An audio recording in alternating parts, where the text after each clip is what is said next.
Halo, selamat malam Ainun. Halo, selamat malam. Apa kabar? Semoga malam ini menyenangkan. Jadi gini Ainun, aku kan punya podcast Fahri, tapi hari ini itu lagi dinas ke Solo, urusan musik gitu kan dia kerja di instrumen musik. Kamu mau nggak gantiin Fahri? Siap, aku dengan senang hati gantiin Fahri untuk podcast kali ini. Kita bisa tetap ngobrolin hal-hal seru seputar musik dan pastinya tetap asyik. Jadi langsung aja kita mulai dan aku siap bantu penuh. Oke, mantap. Ya udah, kamu opening dulu Ainun.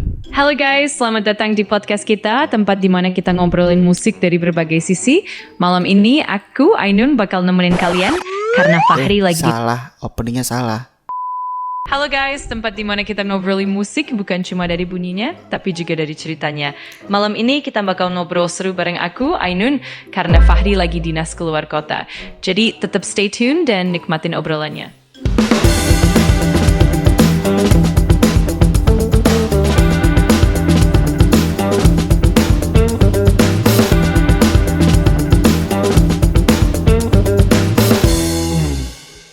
Jadi podcast Catamus ini tuh membahas tentang musik sesuai dengan openingnya itu. Jadi kita membahas keseluruhan gitu, nggak hanya di alat musik atau tentang band atau apa. Jadi ini tuh secara keseluruhan gitu.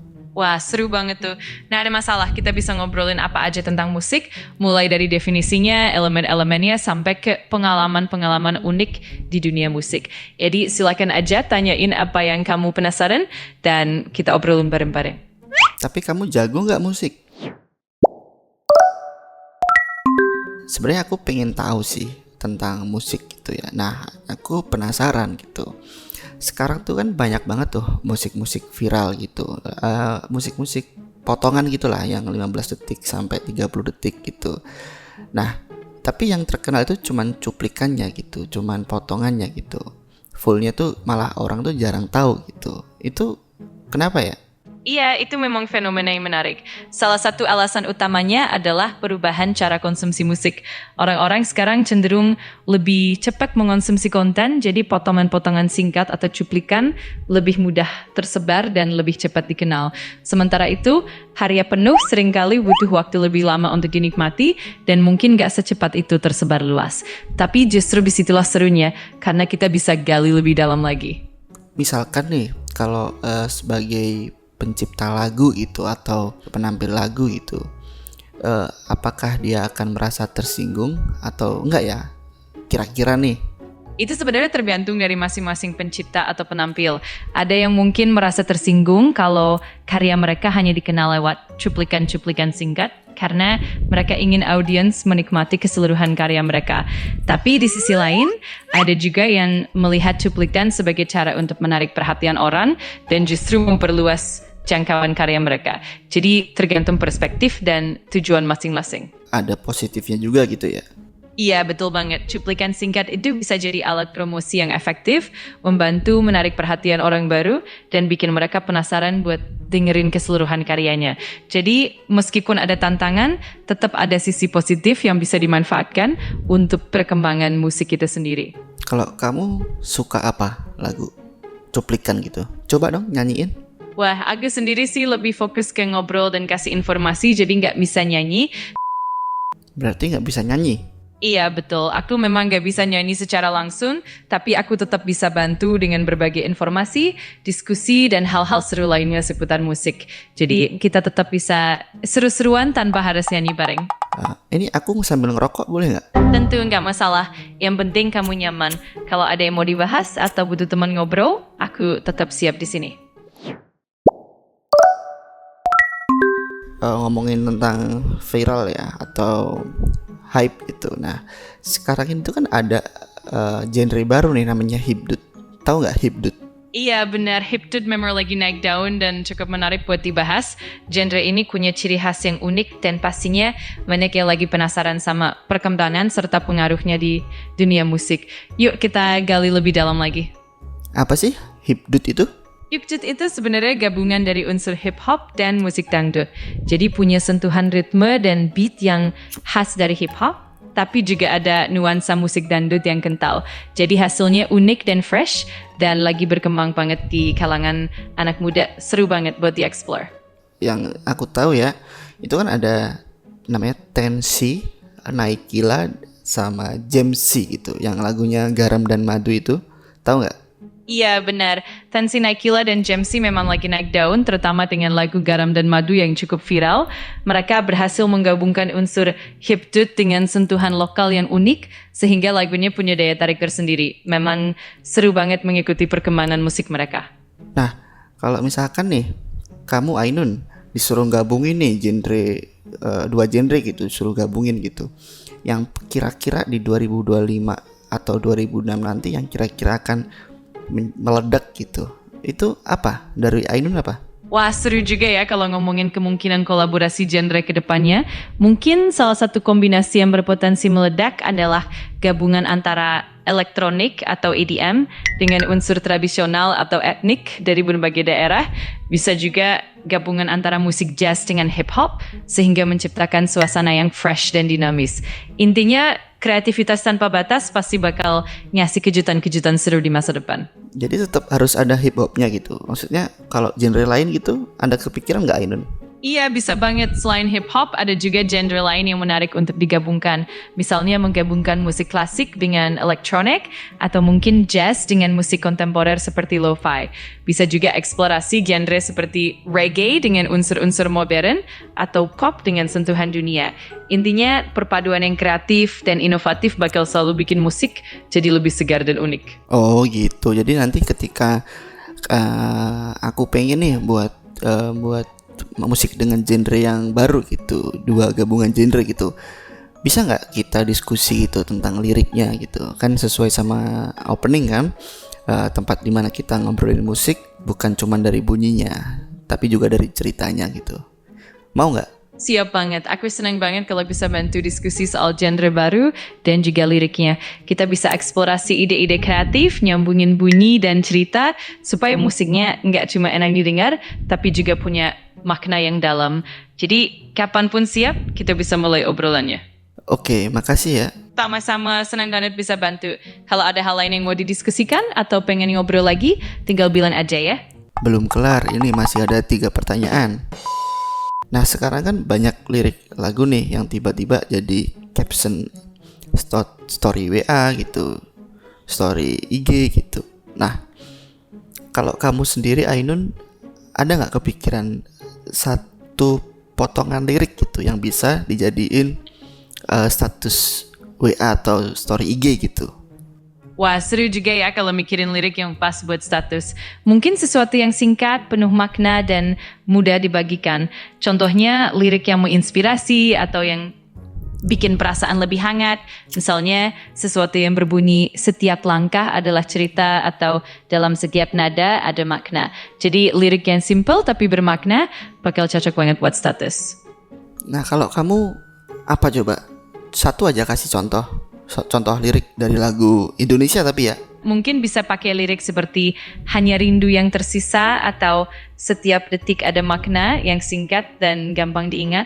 Lirik-lirik semacam itu biasanya mudah banget nyambung ke perasaan banyak orang dan pas banget buat status di media sosial. Apa? Kamu contohnya apa? Misalnya dari lagu Indonesia yang cukup populer, kita bisa ambil lirik seperti Kamu adalah lagu dalam diamku atau Cinta ini tak pernah salah. Lirik-lirik yang puitis dan bermakna seperti itu biasanya Itu lagu gampang. siapa? Contohnya bisa dari lagu-lagu dari penyanyi seperti Tulus, Isyana Sarasvati, atau even dari grup seperti Sheila on 7. Misalnya lirik dari Tulus seperti Monokrom yang punya makna mendalam, atau dari Isyana dengan lirik puitisnya. Jadi banyak pilihan yang bisa jadi inspirasi. Kalau untuk lagu-lagu punk gitu apa? Untuk lagu-lagu punk, biasanya liriknya penuh semangat, kritis, dan seringkali menggambarkan pemberontakan atau kebebasan. Contohnya lirik dari grup seperti NOFX atau The Offspring yang sering memakai kalimat singkat dan penuh energi. Misalnya, Life's a Bitch and Then You Die, atau We're Not Gonna Take It dari lagu-lagu klasik punk. Jadi, to the point dan bersemangat. Pemberontakan juga ya? Iya, betul banget. Punk memang identik dengan semangat pemberontakan, baik terhadap norma sosial, ketidakadilan maupun konvensi yang ada. Liriknya seringkali mengandung kritik sosial yang tajam, dan itu yang bikin musik punk punya daya tarik kuat dan tetap relevan sampai sekarang. Seru banget buat di-explore. Kalau misalkan aku pengen memberontak BBM gitu, itu gimana lagunya? Wah, itu ide yang unik. Kalau mau bikin lagu dengan tema pemberontakan soal BBM, mungkin liriknya bisa mengangkat isu-isu ketidakadilan, harga yang tidak wajar, atau dampak sosialnya. Bisa juga pakai semangat dan ironi, misalnya lirik yang menyentil tentang ketimpangan atau ketidakpuasan masyarakat. Intinya liriknya bisa punya energi yang kuat, penuh semangat, dan tentu saja bikin pendengar sadar akan pesan di balik lagunya. Nama aslinya siapa Menteri ESDM itu? Menteri Energi dan Sumber Daya Mineral Indonesia saat ini adalah Bahlil Lahadalia. Jadi kalau mau merujuk ke nama aslinya, itu dia. Menurutmu dia gimana dalam mengurus ESDM? Bahlil Lahadalia memang sudah menjabat sebagai Menteri SDM sejak Agustus 2024. Secara umum ada apresiasi dari sebagian masyarakat, misalnya survei yang menunjukkan... Udah nggak usah dilanjutin. Nah, tren musik sekarang ini kan kadang tuh viralnya cepet gitu. Terus kadang tuh cepet juga untuk turunnya gitu. Nah, di sisi lain tuh ada juga lagu itu yang bertahan lama gitu. Sampai sekarang pun masih bertahan lama gitu. Nah, menurutmu sendiri Ainun, apa sih elemen yang digunakan untuk lagu itu agar tahan lama gitu? Menurutku ada beberapa elemen kunci yang bikin sebuah lagu bisa bertahan lama. Pertama, lirik yang universal dan punya makna mendalam sehingga bisa nyambung dengan berbagai generasi. Kedua, melodi yang catchy dan mudah diingat yang membuat lagu itu gampang dikenang. Ketiga, kualitas produksi yang bagus sehingga lagu terdengar timeless. Dan terakhir, koneksi emosional yang kuat, baik dari penyampaian maupun dari konteks lagu itu sendiri. Semua elemen ini saling melengkapi dan bikin lagu punya daya tahan yang panjang. Ingat gak kalimat openingnya tadi apa? Ingat dong kalimat openingnya itu, tempat dimana kita ngobrolin musik, bukan cuma dari bunyinya, tapi juga dari ceritanya. Nah, soalnya pertanyaan terakhir tuh nyambung nih gitu. Jadi kita tuh juga harus tahu tentang ceritanya gitu.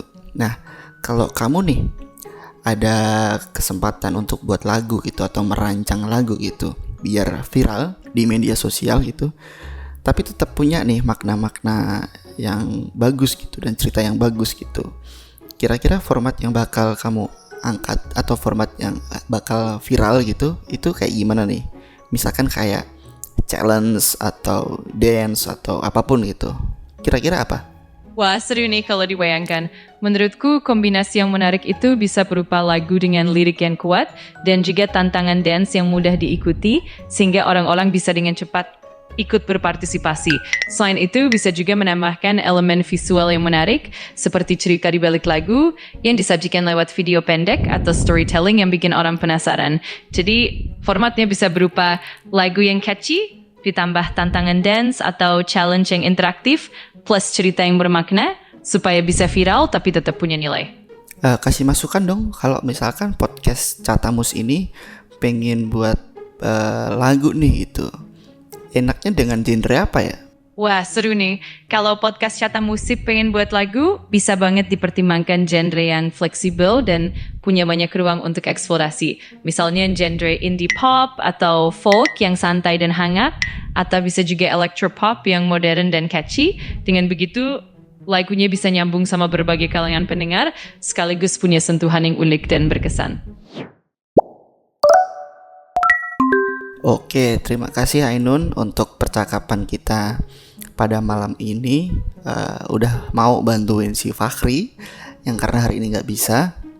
Nanti suatu saat ketika Fakhri sibuk lagi, bisa kan Ainun ikut lagi? Tentu saja, aku dengan senang hati siap bantu kapanpun dibutuhkan. Senang banget bisa ngobrol dan berbagi malam ini. Jadi, kapanpun kamu butuh, tinggal kasih tahu aja ya. Terima kasih juga dan sampai jumpa lagi. Closing dulu dong. Oke, baik. Jadi itu dia obrolan kita malam ini. Terima kasih sudah mendengarkan dan sampai bertemu lagi besok pagi di episode berikutnya. Sampai jumpa dan tetap semangat. Gimana? Sudah pas kan? Jadi itu dia obrolan kita malam ini. Terima kasih sudah mendengarkan. Dan ingat, ini adalah tempat di mana kita ngobrolin musik. Bukan cuma dari bunyinya, tapi juga dari ceritanya. Sampai bertemu lagi besok pagi di episode berikutnya. Kok besok pagi? Aku ulangi ya. Jadi itu dia obrolan kita malam ini. Terima kasih sudah mendengarkan dan ingat, Ini adalah tempat di mana kita ngobrolin musik. Bukan cuma dari bunyinya, tapi juga dari ceritanya. Sampai bertemu lagi di hari Sabtu dan tetap semangat. Mantap. Terima kasih Ainun. Sama-sama, senang bisa bantu. Kalau butuh apa-apa lagi, tinggal kasih tahu aja ya. Semoga harimu menyenangkan dan sampai jumpa lagi.